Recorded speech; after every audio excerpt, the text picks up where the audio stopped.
Shalom, little one. Close your eyes, take a deep breath, and let's start a new book of the Torah, Exodus. Remember, Joseph had saved Mitzrayim from famine. He had been a ruler, second only to Pharaoh, and because of him, the children of Israel were welcomed into the land of Goshen. There, they lived in peace, raising their families and teaching their children about the Elohim of Abraham, Yitzchak, and Yaakov. They worked the land, cared for their flocks, and filled their homes with laughter and songs of praise. The warm fields of Goshen were filled with children playing in the soft grass, their voices ringing with joy. Fathers worked alongside their sons, guiding their hands as they tended the sheep. Mothers sang lullabies to their babies, whispering stories of Yahweh's faithfulness in the quiet of the evening. But time passed, and Yosef, the great protector of his people, grew old. His brothers, too, lived their years and were gathered to their fathers. The generation that had once been welcomed into Mitzrayim was no more, and a new Pharaoh arose, a ruler who did not remember Joseph, nor the kindness he had once shown to Egypt. At first, the people of Israel were left to live as they always had. But Pharaoh watched them. He saw their numbers growing, their families becoming stronger. He saw them filling the land of Goshen with their children, their flocks, and their faith in Elohim. His heart grew cold with fear. If war comes, he said to his advisors, they may join our enemies and fight against us. They are too many. They are too strong. The advisors murmured in agreement, nodding their heads. We must weaken them before they rise against us, one of them said. Pharaoh thought long and hard, his fingers drumming against the gold armrests of his throne. And then a wicked idea took root in his mind. We will make them our slaves. That very day, his soldiers rode into Goshen on swift horses, their chariots caught in deep into the dirt roads. They carried whips and heavy chains, and with harsher voices, they shouted orders to the people of Israel. You will build our cities, they commanded. You will work the land for Pharaoh. The men of Israel, who had once worked freely in their fields, were forced into back-breaking labor. They carried bricks under the blazing sun, their skin burning, their backs aching. They dug trenches and built great cities, stone upon stone, for a Pharaoh who did not care for them. The taskmasters walked among them, cracking their whips in warning. But even in their suffering, the people of Israel did not break. Their families still gathered in the evenings, whispering words of hope. They still told their children of Yahweh's promises, of the land he had sworn to give them. And still, they continued to multiply. Pharaoh watched in frustration as their numbers continued to grow. His plan had failed. Even under the weight of oppression, the children of Israel became stronger. His fear deepened, twisting into something even darker, something cruel. If labor cannot break them, Pharaoh muttered, we will strike at their future. He summoned the Hebrew midwives, Shiphrah and Puah, and gave them a terrible command. When you deliver a Hebrew baby, if it is a son, you must kill him. If it is a daughter, she may live. The midwives trembled before Pharaoh's decree, but in their hearts, they feared Elohim more than they feared the king of Mitzrayim. They could not do as he asked. When Hebrew mothers gave birth, the midwives let their baby boys live, their tiny hands curling around their mother's fingers, their cries filling the air. Pharaoh soon heard of their disobedience, and his fury burned like the desert sun. He called for Shiphrah and Puah and demanded, why have you disobeyed me? The midwives bowed before him, their faces calm, though their hearts pounded within their chests. The Hebrew women are strong, they said. They give birth before we can even arrive. Pharaoh's anger rolled through the palace like a storm, shaking the pillars of his throne room. If the midwives would not obey, then all of Mitzrayim would take part in his plan. He sent forth a decree, carried by the mouths of his soldiers, spreading through the land like fire. Every Hebrew son that is born, they shouted, must be thrown into the Nile river. Terror swept through the homes of Israel.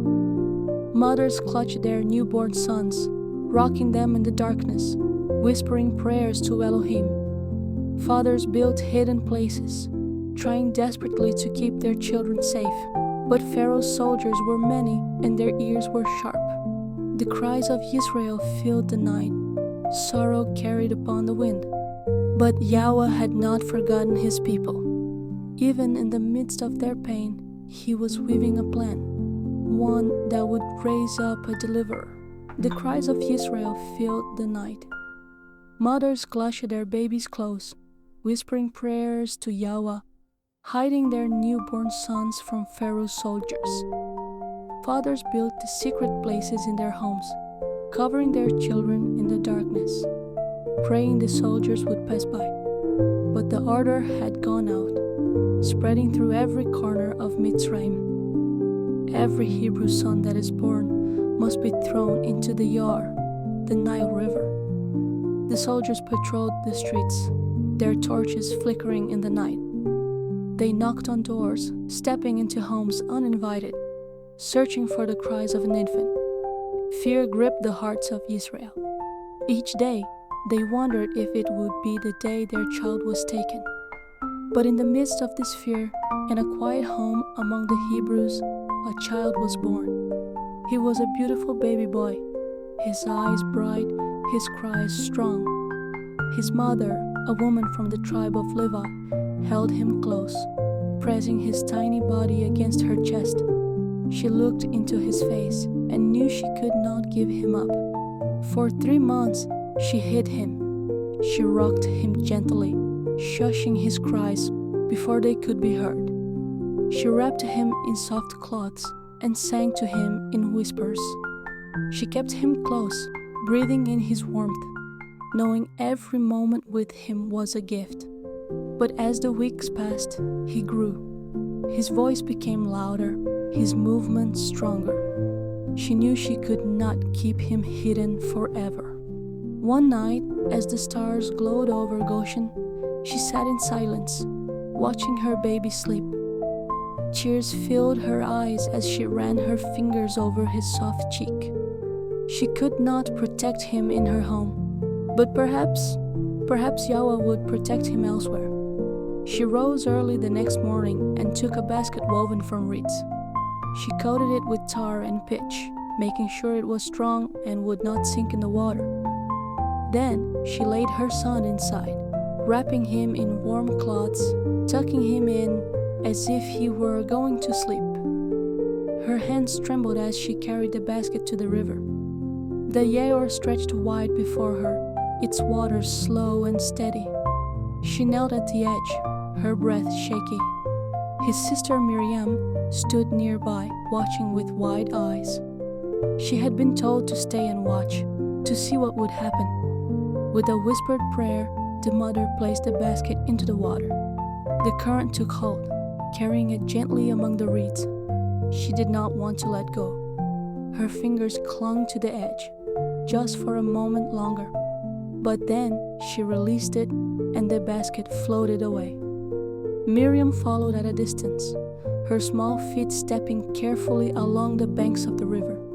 She watched as the basket bobbed on the surface, hidden among the tall reeds that lined the shore.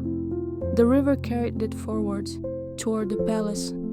Near the water, a woman stood with her servants. She was dressed in fine linen, gold bracelets shining on her arms. It was Pharaoh's daughter. She had come to bathe in the river, enjoying the coolness of the water beneath the blazing sun. But as she stepped into the shallows, something caught her eye. A basket nestled among the reeds. She frowned, curiosity pulling at her heart. She called to her servant, "Bring that to me."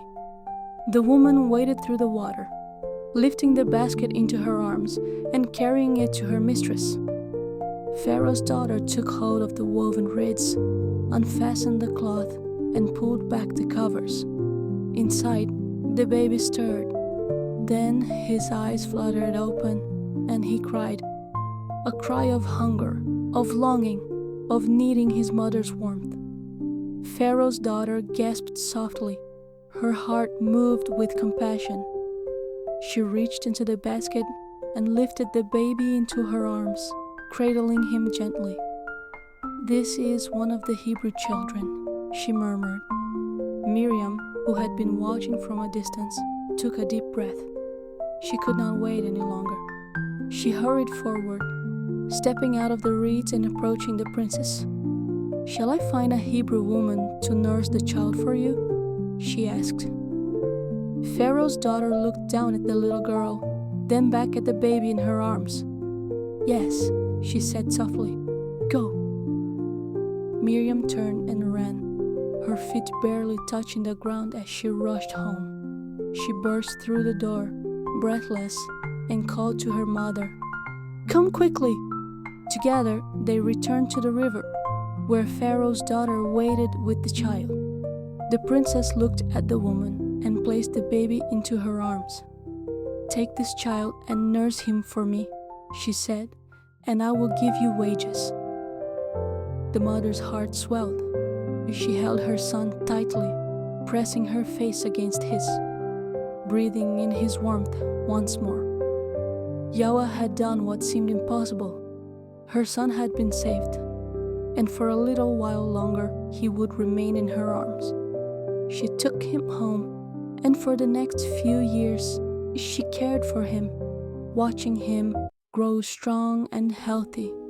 But she knew it could not last forever. When he was older, she brought him back to Pharaoh's daughter, just as she had promised. The princess took the child's hand and smiled. She named him Mosheh, Moses, saying, "Because I drew him out of the water." Though he was raised in Pharaoh's palace, though he was clothed in fine linen and called the grandson of the king, his heart would never forget his people, and one day he would return to them. Until next time, Laila Tov, little one, Shalom.